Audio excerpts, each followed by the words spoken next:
mzee akishaongea iko mambo mengine.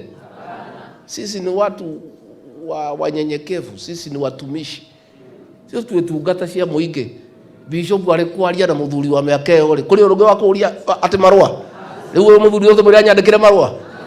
Riu nie na ndi mundu oguo munini ndi ati ndangĩandĩkĩrwo marua make. Ithe muthuri ndaririe. Alia kuri undu ungi. Hata hii Gen Z pia sisi tunaheshimu nyinyi. Ile mnasema tunasikiza. Na mumeongea Gen Z. Na tumesikiza nyinyi. Na mimi nakubaliana na presiding bishop.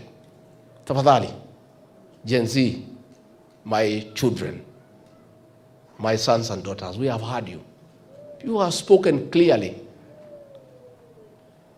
What you have said needs no full stop or comma. It's clear. Lakini sasa mkitoka wakora wana hijack mambo yenu. Wezi wanaanza kuiba mali ya watu, si ndio? So we want to ask the Gen Z, you have spoken, we have heard you.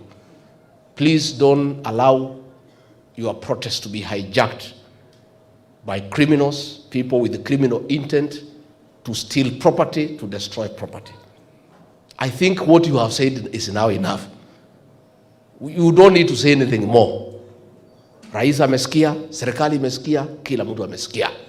Sasa wacha tuongoje action ile itaendelea, so that we don't get something that had good intentions hijacked by bad people, by people with criminal intent to take advantage, to loot property, to damage property, to cause mayhem.